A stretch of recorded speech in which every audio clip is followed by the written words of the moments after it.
Muy buenos días a todos los seguidores de Proceso Digital y Departamento 19. Gracias por el favor de su atención. Esta mañana nos encontramos aquí en la sala de redacción de Proceso Digital con don Mauricio Díaz Burdet. Él es director ejecutivo del FOSDED y también parte de la Junta de la Universidad Nacional Autónoma de Honduras. Muchísimas gracias, don Mauricio, por acompañarnos esta mañana. Siempre es una satisfacción encontrarme con una periodista como usted, Lilian Esther Bonilla, y estar en Proceso Digital. Creo que es un privilegio que debemos apreciar y con todo gusto estoy aquí dispuesto a intentar de responder a las consultas que puedan haber. Sí, gracias, don Mauricio. La verdad que los temas son tan amplios en este sector económico y productivo, pero bueno, vamos a tratar de abarcar un poco los más importantes. Y en ese sentido, pues sabemos que el FOSDE ha tenido un trabajo permanente en cuanto al presupuesto nacional de la República. Eh, ¿Cómo evalúa hasta este momento, don Mauricio, usted la ejecución presupuestaria del gobierno hasta la fecha? Tiene un comportamiento que podríamos decir que es el mismo comportamiento de prácticamente todos los gobiernos. Un presupuesto que diré gigantesco, no suficiente para atender todas las demandas nacionales, pero sí puedo decir que su nivel de ejecución no es el esperado. Eh, de hecho, hay instituciones que ni siquiera han ejecutado el 15% de la parte asignada a ellos y hay algunas que tienen un mayor nivel de ejecución porque está bastante relacionado al tema salarial. Y lo digo directamente. La Secretaría de Salud tiene una ejecución buena en términos del tiempo que va en el año. La Secretaría de Educación, lo que corresponde a la policía, lo que corresponde a los militares, que casi siempre son los que más ejecutan sus recursos a lo largo del tiempo. Y la otra que FOSDE ha indicado por largo tiempo, también la academia y una gran cantidad de sectores, que es el pago de lo que llamamos servicio de deuda pública, que es principalmente pago de intereses y algunos aportes de capital. Ahora, sí es cierto que en términos de la ejecución de la inversión pública, en donde el lado positivo es que no habíamos tenido una asignación presupuestaria tan grande, otra vez entrecomillado, más de 89.000 millones de lempiras, pero la ejecución hasta digamos ayer, era más o menos un 34, 36% de todo ese montón de dinero. Y hay varias justificaciones oficiales, pero de manera muy concreta, estas justificaciones no son suficientes para la enorme demanda y necesidad que hay en el país. Entonces sí, tenemos una cantidad importante de recursos que se han ejecutado, pero como se dice en el lenguaje del Fondo Monetario y del Banco Mundial, es principalmente gasto corriente, y esto, en palabras sencillas, es pago de sueldos, salarios, viáticos, gastos de administración, y eso está bastante lejano a lo que significa la inversión pública, que es fundamental en el país. Es también cierto de que hay una recaudación tributaria importante. Honduras tiene un historial de recaudación tributaria que a pesar de los tiempos del COVID, hubieron incrementos todos los años y puedo decir que también hemos tenido ese incremento a lo largo de la última administración y de la presente administración. Pero lo que en el fondo vale la pena reconocer es que la población hondureña somos los contribuyentes que más aportamos a ese presupuesto y por lo tanto, frente a tanta pobreza, desigualdad, dificultades para acceder al empleo, para acceder a tener ingresos, pues es natural que todos esperemos que haya una mejor ejecución de ese dinero. Sí, hablando precisamente de las contribuciones, don Mauricio, ¿cómo ve usted el nuevo proyecto de ley de la ley de justicia tributaria. ¿Lo considera adecuado? Bueno, de hecho, varias de las consideraciones técnicas que del lado de sociedad civil fueron hechas hace muchos años, las tomó el Fondo Monetario Internacional y fue justamente en ese espacio donde se abordó el tema de la necesidad de hacer una reforma importante en términos de esas asignaciones eh, eh, que no siempre beneficiaron al país. Habrá que recordar que en la administración del expresidente Lobo se nos solicitó algún apoyo es esencialmente técnico, porque eso es lo que FOSDE tenía que dar y otros sectores de sociedad civil y de cooperación. Y encontramos que efectivamente las exoneraciones fiscales y otro tipo de beneficios, pues habían y hay instituciones que las han usado bien. Y hay un ejemplo que me gusta usar porque es directo y es humanitario. ¿Quién va a negar que las exoneraciones que pueda tener la Cruz Roja hondureña son buenas? Que aquí en el país algún familiar o alguien en particular no ha tenido el beneficio de la Cruz Roja hondureña. Pero también es cierto de que ha servido para que algún sector económico influyente pueda haber tenido utilidades extraordinarias y que no le dieron el beneficio de creación de empleo o de generación de beneficios a la gente. Eh, pero el asunto está en que hay exoneraciones, exenciones, etcétera, que exceden varias décadas y que ya debieran agotarse. Y el dilema es cómo encontrar el equilibrio apropiado para poder suspender las exoneraciones que no le generan beneficio al país, a la hondureñidad, y por otro lado, cómo hacer para que no haya una afectación en la actividad productiva del país. Esto, digamos que es un elemento importante a considerar. En otras palabras, lo que estoy diciendo es que el Fondo Monetario y primero la sociedad civil hondureña planteó que el tema debía ser abordado en un espacio mayor, que nosotros en su momento llamábamos reformas o el establecimiento de una nueva política fiscal en el país, no solamente en ese punto en especial, sino que en términos globales. Y sí, para decirlo tal vez de forma muy clara, nosotros no vemos que haya un espacio político como para que la aprobación de esta iniciativa se dé, a pesar de que ha habido un esfuerzo muy particular de una de las personas que tiene mayor conocimiento en el tema y mayor propiedad ética también, como es el doctor Hugo Noé Pino. Él ha trabajado intensamente junto con una comisión muy importante donde están todos los partidos políticos y en donde hemos tenido oportunidad, incluyendo la Universidad Nacional Autónoma de Honduras, FOSDE, Colegio de Economistas y otros sectores, de plantear algunas ideas que en teoría pues podrían ser contempladas para que pueda ser aprobado esto, pero la factibilidad política, dicho en términos técnicos,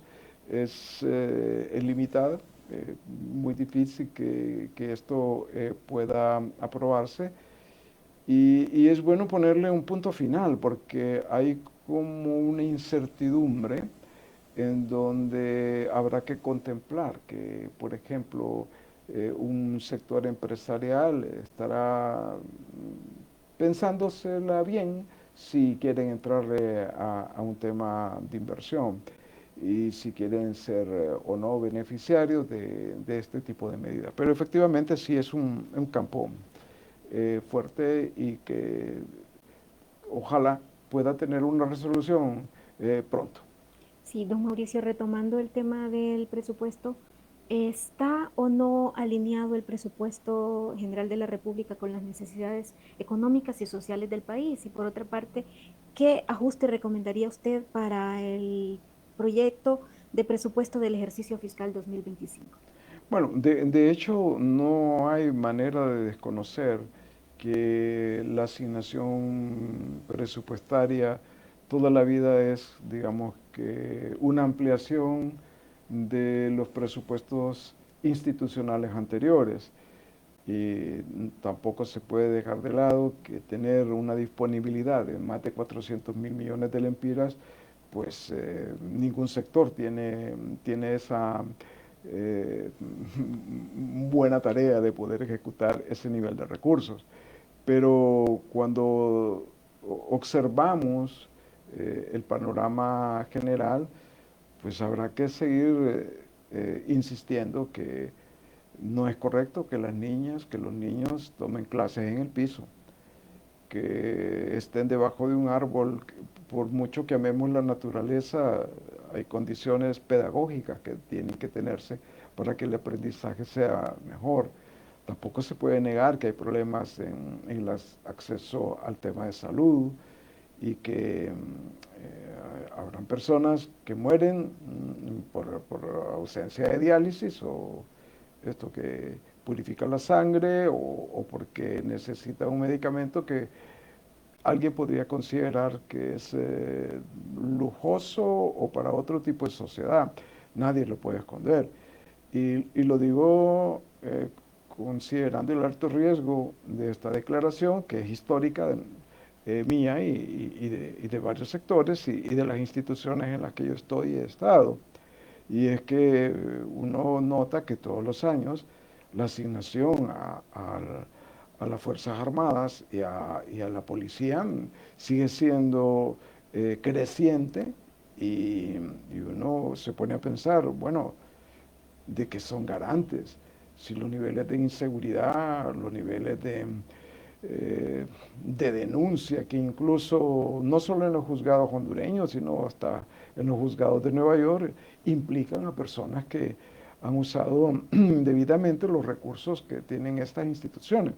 No estamos abogando porque haya una salida que corte y que se eliminen estas instituciones. Estamos abogando sobre un criterio absolutamente humanístico. ¿Cuál es la cantidad de recursos que dispone el país y a quién dárselos primero? ¿A quién asignar la prioridad para evitar la muerte, para evitar la migración, para evitar que sigamos teniendo situación educativa difícil? Y uno mira, pues personas que incluso andan con atuendos, andan en transporte, digamos que espectacular, conforme a que son recursos que vienen del esfuerzo que hacemos la hondureñidad y mientras tanto se descuidan otras áreas. Es válido pensar que sobre esa base hay la necesidad de realizar un ejercicio diferente de formular el presupuesto. Ojalá ese ejercicio fuera un ejercicio académico-científico de mayor propiedad. Y esto me permite también conectar con un tema histórico del país, en donde también tenemos una ausencia histórica. Y es que nosotros no planificamos nada. Las planificaciones son de cortísimo plazo, de duración también extremadamente corta, lo que nos obliga a pensar que efectivamente tener un plan de desarrollo, un plan de reconversión socioeconómica y política del país es una necesidad y que tenemos que ver una perspectiva también de un presupuesto que vaya más allá a lo que corresponde a un año, lo que llamamos presupuesto plurianual y que hay varios ejercicios que se han venido realizando, pero que digamos que son cosas que técnicamente se hacen, pero no necesariamente para darles cumplimiento. Sobre esa base, la Universidad Nacional presentó hace pocos meses los lineamientos para formular un plan nacional de desarrollo. Hubieron autoridades públicas muy importantes del Ejecutivo, del Congreso Nacional de la República, de otros sectores académicos, de sociedad civil, del sector empresarial, de la cooperación, que lo han visto, pensando que la Universidad Nacional es un espacio autónomo, es un espacio que no linda con lo político y que por lo tanto, o si linda es con distancia, no sobrepone a la función académica y que podría permitir formular una propuesta de plan y probablemente hasta una propuesta de cómo orientar el recurso público en el marco de un presupuesto anual y plurianual. Usaré una palabra más sensato, más humano, más orientado a resolver los problemas del país. Sí, don Mauricio, muchos colegas suyos economistas dicen que la economía va por el camino incorrecto, las exportaciones están bajando y las importaciones han tenido un nivel de incremento. ¿Cómo están los niveles de las exportaciones e importaciones? ¿Y cómo, por otra parte, ir corrigiendo ese desequilibrio, don Mauricio? Bueno, de hecho, habrá que decir que hay un decaimiento del Producto Interno Bruto que no es tan grande, pero que nos vuelve a poner en alerta en el sentido de si tenemos algún estancamiento o la perspectiva de un decrecimiento mayor.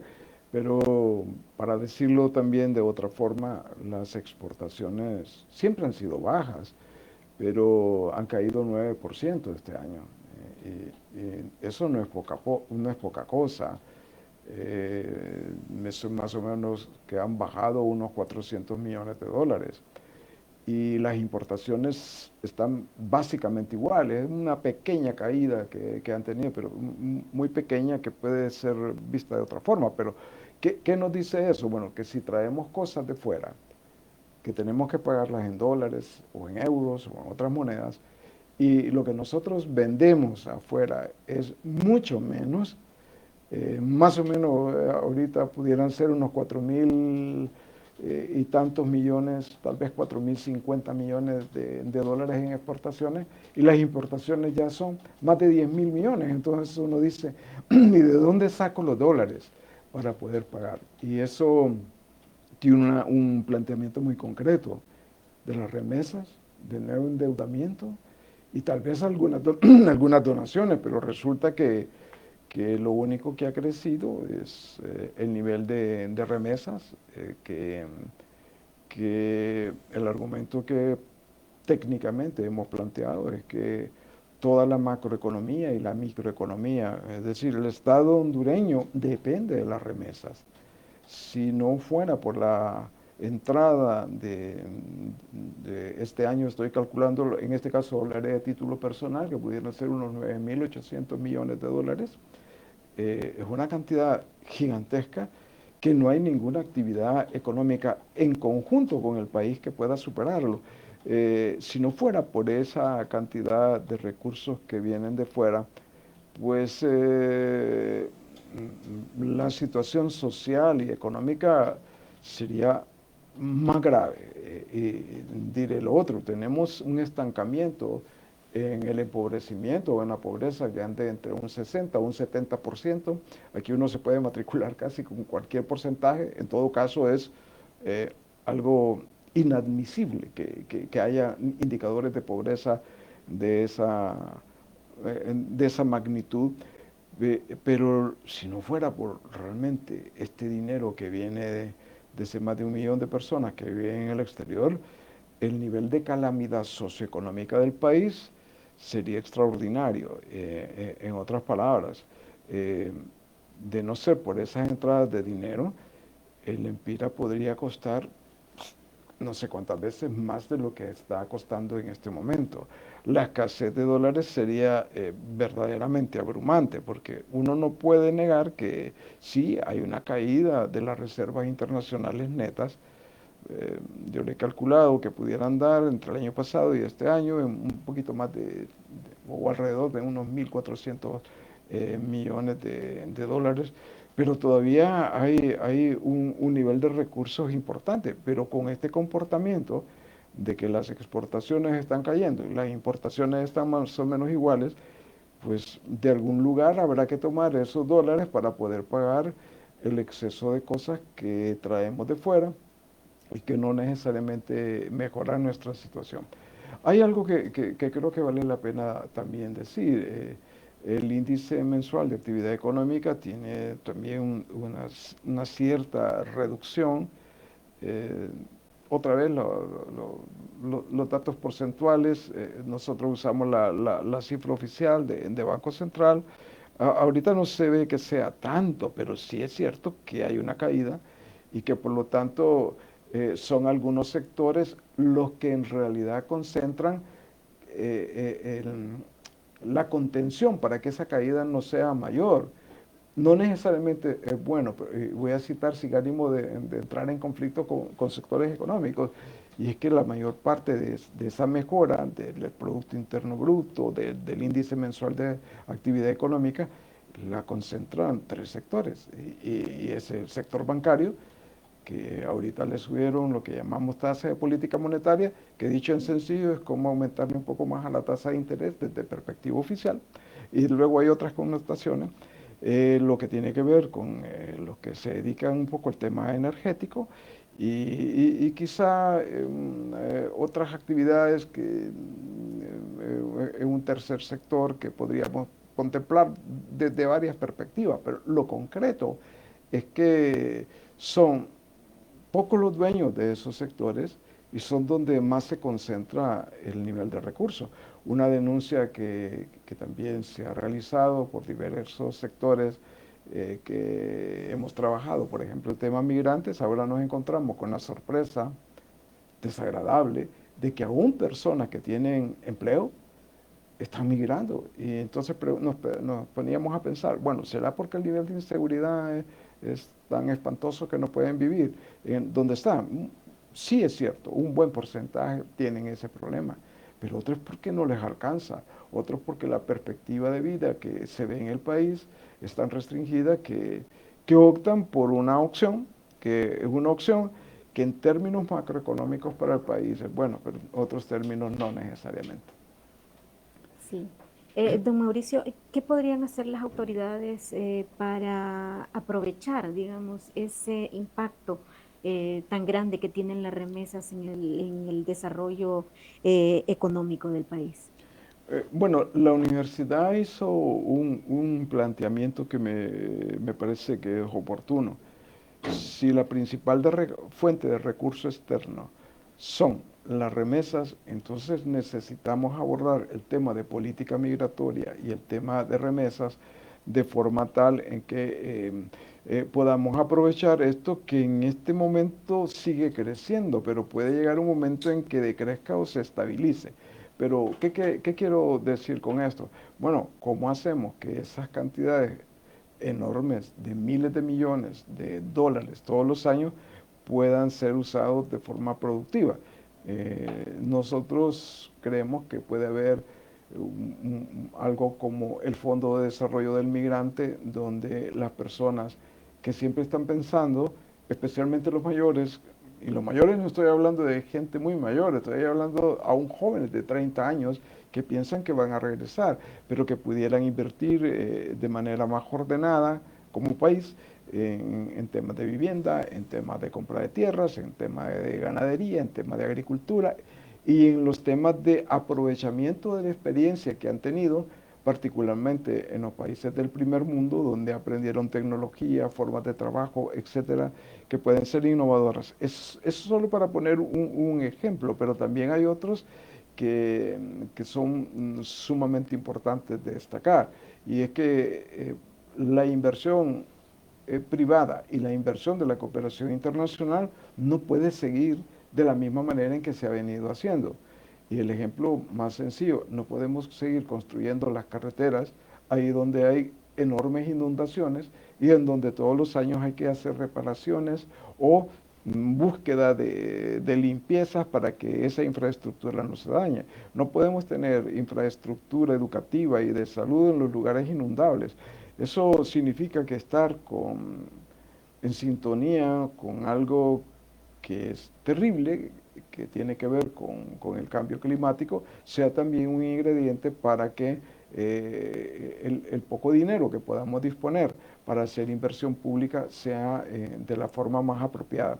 El aprovechamiento de los valles de forma tal en que efectivamente podamos producir comida. De hecho, los privilegiados, de alguna manera, pues buena parte de nuestro consumo es de productos alimenticios importados, cosa que podemos decir que se podría hacer en el país. Hay varias cosas que podemos producir en el país, pero no hay el estímulo suficiente, como tampoco la estabilidad legal como para que esto pueda continuar. Sí, para ir concluyendo, don Mauricio, de cara al cierre del segundo semestre ya de este año, ¿qué perspectivas económicas ve para Honduras en materia de sostenibilidad y crecimiento? Básicamente nosotros estamos viendo que el comportamiento del gasto público va a ser similar al del año recién pasado. Habrá que decir que es difícil que el crecimiento económico sea tan grande y lo que es todavía más incómodo de que ese crecimiento económico se la lleva, lo concentran tres sectores. No es que le llega el bienestar a la mayor parte de la población. No es un delito en términos económicos puros para algún sector, pero en términos económicos éticos sí no es algo que debiera ocurrir. También es cierto de que está siendo muy difícil llevar a cabo las negociaciones con el Fondo Monetario y obtener los desembolsos correspondientes.